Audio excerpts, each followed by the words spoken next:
شروع ہوئی specifically obviously P T I اور عمران خان صاحب کے حوالے سے. تو میں نے کہا جی یہ جو آپ فرما رہے ہیں کہ الیکشنز ہو رہے ہیں 8 فروری کو، اب میں آپ کو بتاتا ہوں جو میں آپ سے ادارے کی بات کر رہا تھا. میں نے کہا جو آپ کہہ رہے ہیں کہ 8 فروری کو الیکشنز ہو رہے ہیں، یہ آپ کی ذاتی رائے ہے یا آپ کس طرح، یہ آپ کا انالیسز ہے یا آپ کس حیثیت سے یہ بات کر رہے ہیں؟ تو مجھے اس کا کیٹیگوریکل جو جواب دیا گیا وہ یہ تھا کہ آپ اس وقت ایک شخص سے یہ ملاقات نہیں کر رہے، آپ کے سامنے پاکستان کا ادارہ بیٹھا ہوا ہے. یہ میں بالکل اسی طرح ہی یہ جملہ بولا گیا کہ آپ کے سامنے ادارہ بیٹھا ہوا ہے، اور یہ جو گفتگو ہو رہی ہے آپ کی اور میری، اس وقت جو انٹریکشن ہو رہی ہے، یہ ادارہ آپ سے مخاطب ہے اس وقت. تو میں نے کہا جی ٹھیک ہے. اب ظاہر بات، اب نا ہم نے بیسکلی تو انہوں نے بتایا کہ جی وہ ادارہ مخاطب ہے آپ سے. تو ادارہ تو یقیناً مخاطب ہی ہوتا ہے، اور الیکشن کی یقین دہانی بھی انہوں نے کہا کہ ادارہ کروا رہا ہے. لیکن سوال وہی پیدا ہوتا ہے کہ یہ ادارہ ہے تو پھر وہ جو قراردادیں آ رہی ہیں وہ پھر کون کر رہا ہے اور ان کے پیچھے کون ہے، کیونکہ یہ تو زبان زد عام ہے کہ معاملہ گڑبڑ ہے اور پیرلل مختلف کام ہو رہے ہیں. ایک اور بات بھی کہ اس لیول کی ملاقات میں یہ کہنے کی ضرورت پیش نہیں آتی کہ آپ کے سامنے ادارہ بیٹھا ہے. تو ظاہر ہے یہ نوبت کیوں آئی اور اس بات کی یقین دہانی کیوں کروائی گئی کہ یہ میری ذاتی رائے نہیں ہے، یہ ادارے کی رائے ہے اور آپ کے سامنے ادارہ بیٹھا ہے. یہ ایک انہونی بات ہے، اس پہ زور کیوں دیا گیا؟ سنیے آگے. میٹنگ کی ایک انڈر لائن ٹون جو ہے نا وہ سیٹ کر لی ہے، عمران خان صاحب کا ہے نا وہ سیٹ کر لی ہے. اب جو میرا اور ان کا ایک انٹریکشن ہو رہا ہے وہ ایک صحافی کا اور ایک ادارے کے درمیان، اس لیے میں نے یہ بات کہی کہ یہ ملاقات ایک ادارے کے ساتھ تھی. ٹھیک ہے، now you understand what I am trying to say. اس کے بعد اگلا میرا پوائنٹ تھا جی عمران خان صاحب، اور میں نے کہا جی میں بالکل اسٹریٹ فارورڈ بات کروں گا کہ یہ بتائیے کہ عمران خان صاحب کا پاکستان کی پالیٹکس کے اندر کیا سٹیک ہے، کیا صورتحال ہے. تو اس کا جواب یہ تھا کہ جی پاکستان کی پالیٹکس کے اندر عمران خان صاحب جو ہے نا وہ نظر نہیں آ رہے. پاکستان کی پالیٹکس میں عمران خان صاحب نظر نہیں آ رہے، اور میرے لیے یہ شاکنگ بات تھی کہ بالکل اسی طرح ہی مجھے کمیونیکیٹ کیا جائے. میں نہیں ایکسپیکٹ کر رہا تھا، میں سمجھ رہا تھا کہ شاید اس کا جواب جو ہے وہ تھوڑا سا لیفٹ رائٹ ہو کے یا کوئی زیادہ سافٹر الفاظ کا استعمال کرتے ہوئے جو ہے وہ دیا جائے گا. لیکن مجھے اسٹریٹ فارورڈ یہ کہہ دیا گیا کہ جی عمران خان صاحب پاکستان کی پالیٹکس میں نظر نہیں آ رہے. اس کے بعد اب یہ انہوں نے بتا دیا کہ جی عمران خان صاحب پاکستان کی پالیٹکس میں نظر نہیں آ رہے. یہ بات انہوں نے وہاں پہ بیٹھ کے کہی، اور جو ان سے ادارہ مخاطب تھا. تو کچھ انفارمیشنز میرے پاس بھی ہیں. تو ان کے سامنے، منصور بھائی کے سامنے تو ادارہ بیٹھا تھا اور وہ بضد تھے کہ انہیں ادارہ سمجھا جائے اور ان کی ذاتی رائے نہ سمجھی جائے. لیکن جو ادارہ خود ہے، یعنی کہ جو ادارہ ہے اور جو کلیم کر سکتا ہے اور جسے کہنے کی ضرورت پیش نہیں آتی کہ وہ ادارہ ہے، اور نہ ہی کبھی ان سے سوال کیا جا سکتا ہے کہ آپ ادارہ ہیں یا یہ آپ کی ذاتی رائے ہے، کیونکہ وہ جو بولتے ہیں وہی ادارہ ہوتا ہے اور وہی سب کچھ ہوتا ہے. اس لیے وہ جو ادارہ ہے، بلکہ ادارے کا ان کے اوپر جو کہنے کی ضرورت پیش نہیں آتی کہ میں ادارہ ہوں اور مجھے ادارہ سمجھا جائے، تو وہ یہ اصل میں وہاں سے ہے کہ عمران خان صاحب کو پالیٹکس میں نظر نہیں آنا چاہیے. اور وہ جو ہے ایک demolish P T I, demolish Imran Khan, یہ جو ایک ہے اوپر سے پالیسی آئی ہے، اس کو امپلیمنٹ کیا جاتا ہے اور اس کو امپلیمنٹ کرنے کی کوشش کی جا رہی ہے. لیکن پاکستان کی سیاست میں کون ہے اور کون نہیں، اس کا فیصلہ پاکستان کے عوام نے کرنا ہے، پاکستان کے آئین نے کرنا ہے، پاکستان کے قانون نے کرنا ہے، اور پاکستان کی جمہور نے کرنا ہے، پاکستان کے دستور نے کرنا ہے. اور پاکستان کے عوام نے کرنا ہے اور تھرو الیکشن کرنا ہے, اور اس کے علاوہ کوئی اور راستہ نہیں ہے. اس سے پہلے یہ کوئی بھی اتھارٹی ایسی نہیں ہے کہ جو حکم صادر کر سکے, اور خاص طور پہ اس طرح کی کہ میں ادارہ ہوں اور میں کہہ رہا ہوں کہ عمران خان کے مستقبل, عمران خان پالیٹکس میں نہیں ہے, نظر نہیں آ رہے. آگے سنیے. میں نے کہا جی کب تک نظر نہیں آ رہے, یعنی یہ کیا آج کی ہم بات کر رہے ہیں یا فورسیبل فیوچر کی بھی ہم بات کر رہے ہیں؟ تو مجھے کہا گیا کہ جی یہ فیوچر میں بھی فی الحال نظر نہیں آ رہے, یہ بات کہی گئی. یہ کہا گیا کہ وہ فیوچر میں بھی نظر نہیں آ رہے. تو یہ ایک پلاننگ ہے اور یہ ایک ایجنڈا ہے اور اس کو سیٹ کیا گیا ہے اور ایک ٹارگٹ سیٹ کیا گیا ہے کہ عمران خان, فیصلہ کیا گیا ہے کہ عمران خان کو سیاست سے آؤٹ کرنا ہے. اور آؤٹ کیسے کرنا ہے یہ منصور علی خان صاحب بتا رہے ہیں, جن سے انہوں نے ملاقات کی.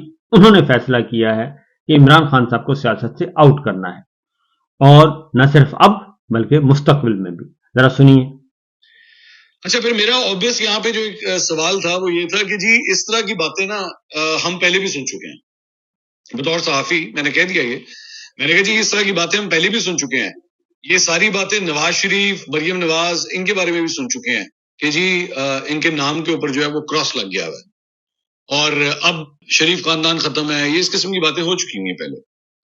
انہوں نے مجھے کہا کہ جی آپ کا نا یہ اس بارے میں جو شک و شبہات ہے یہ تو یہ بات منصور کی صحیح تھی کہ جو بات اس وقت ان کے سامنے صاحب بیٹھے تھے جو کلیم کر رہے تھے انہیں ادارہ سمجھا جائے, تو یہ باتیں تو ادارے نے خود, یعنی کہ وہ تو کہہ رہے تھے کہ مجھے ادارہ سمجھیں, تو ہم تو یہ کہہ رہے ہیں کہ اس سے پہلے ادارہ خود, یعنی کہ جس کو کہنے کی ضرورت نہیں ہوتی کہ میں ادارہ ہوں یا مجھے ادارہ سمجھا جائے, وہ خود نواز شریف, مریم صاحبہ کے بارے میں, اور اس سے پہلے محترمہ بے نظیر بھٹو صاحبہ کے بارے میں, اور اس سے پہلے زرداری صاحب کے بارے میں یہ ساری باتیں کہہ چکے ہیں کہ یہ پالیٹکس میں بس ان کو ہم نے اٹھا کے باہر پھینک دیا ہے.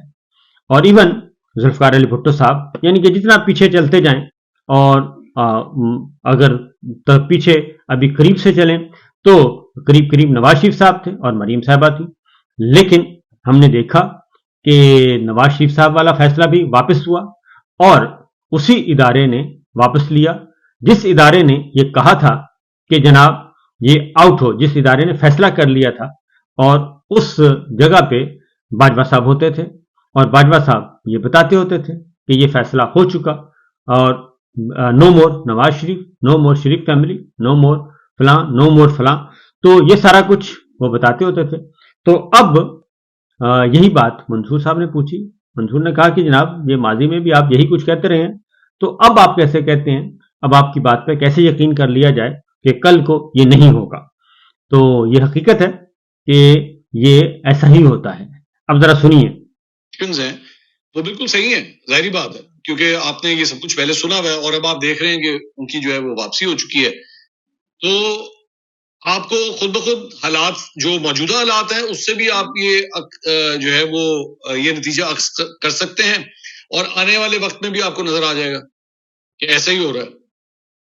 یعنی انہوں نے کہا کہ ماضی کو چھوڑ دیں وہ لیکن اب جو ہوا ہے, اب آپ آنے والے دنوں میں بھی دیکھیں گے کہ میں جو کہہ رہا ہوں وہی ہوگا. تو اس کا مطلب ہے کہ اس کے اکارڈنگلی, اچھا یہ ملاقات جو ہوئی ہے, یہ ملاقات سپریم کورٹ کے فیصلے سے پہلے ہوئی ہے, سپریم کورٹ کے فیصلے سے پہلے ہوئی ہے, چند دن پہلے انہوں نے کہا. تو اس کا مطلب ہے کہ سپریم کورٹ کا فیصلہ بھی اس سے لنک کیا جا سکتا ہے. انہوں نے کہا کہ آئندہ چند دنوں میں آپ دیکھ لیں گے جو میں کہہ رہا ہوں وہی ہوگا. تو اس کا مطلب ہے کہ یہ ساری چیزیں مینج کی جا رہی ہیں, اور اس کے اکارڈنگلی پھر آگے بڑھا جا رہا ہے. پہلے ایک ٹارگٹ سیٹ کیا گیا ہے اور اس کے اکارڈنگلی پھر آگے بڑھا جا رہا ہے. ذرا سنیے مزید. کیا آپ کو عمران خان صاحب جو پاکستان کی پالیٹکس میں نظر نہیں آ رہے؟ تو میں نے کہا جی ٹھیک ہے. تو میں نے کہا جی لیکن وہ نواز شریف صاحب کے خلاف جو ہے وہ پوری ایک کیمپین چلائی گئی, اور ان کو چور ڈاکو وغیرہ جو ہے وہ ڈکلیئر کروایا گیا, سارا کچھ ہوا. اور آپ سے پہلے جو یہاں پہ شخص موجود تھے وہ بھی یہ سارے دعوے کیا کرتے تھے. تو پھر پہلے تو اس کے بارے میں بتائیے. تو انہوں نے کہا کہ وہ جو کچھ بھی ہوا، وہ جس طرح بھی ہوا، وہ غلط ہوا. اچھا، اب یہ کہہ رہے ہیں کہ نواز شریف صاحب کے بارے میں جو کچھ ماضی میں ہوا وہ غلط ہوا. تو اگر وہ ادارے کا فیصلہ نہیں تھا تو آگے ذرا سنیے کہ ایک بہت امپورٹنٹ بات ہے وہ کہنے والے ہیں، وہ ذرا سنیے، اس کے بعد پھر میں آتا ہوں. وہ غلط ہوا، وہ نہیں ہونا چاہیے تھا. اور وہ سب کچھ جو ہے وہ انفرادی ترقی حاصل کرنے کے لیے، میں اگر اس کو انگلش کو میں کنورٹ کر رہا ہوں اردو میں، انفرادی ترقی حاصل کرنے کی خاطر ان افراد نے یہ حرکتیں کی. سیلف پروموشن، اس کی خاطر وہ جو ایک لفظ ہے وہ بیسیکلی وہ یہ تھا. اچھا، پھر انہوں نے کہا ہے کہ یہ سیلف پروموشن کے لیے، انفرادی ترقی کے لیے، یعنی کہ اس ادارے نے بتایا منصور علی خان صاحب کو کہ یہ ماضی میں نواز شریف صاحب کے بارے میں کیا گیا تو وہ پرسنل پروموشن کے لیے کیا گیا اور یہ غلط کیا گیا. تو اس وقت جو جے آئی ٹی بنی تھی جو سپریم کورٹ دیکھ رہی تھی، اس میں ایک بریگیڈیئر ایم آئی تھے اور ایک بریگیڈیئر آئی ایس آئی تھے. تو وہ اس میں بطور ادارہ ظاہر ہے جو بریگیڈیئر ایم آئی دیا گیا اور بریگیڈیئر آئی ایس آئی دیا گیا تو وہ ایسے تو نہیں دیا گیا، وہ فیصلہ تھا، وہ آرمی چیف کی مرضی کے بغیر ہو نہیں سکتا. تو لہٰذا وہ دیے گئے اور اس میں انہوں نے اپنا ایک اچھا خاصا انپٹ دیا، بلکہ اچھا خاصا انپٹ تھا ان کا. تو brigadier M I D G M I کو کرتے ہیں رپورٹ، اور بریگیڈیئر آئی ایس آئی وہ کرتے ہیں آئی ایس آئی چیف کو رپورٹ، اور پھر وہ آگے آرمی چیف کو رپورٹ کرتے ہیں. یہ چین آف کمانڈ تھا. تو اس وقت جب یہ پاناما چل رہا تھا تو D G I S I تھے نوید مختار صاحب، اور ڈی جی ایم آئی تھے جنرل عاصم منیر صاحب، اور ایک بریگیڈیئر ڈی جی ایم آئی تھا، ایک بریگیڈیئر ایم آئی سے تھا اور ایک بریگیڈیئر آئی ایس آئی سے تھا.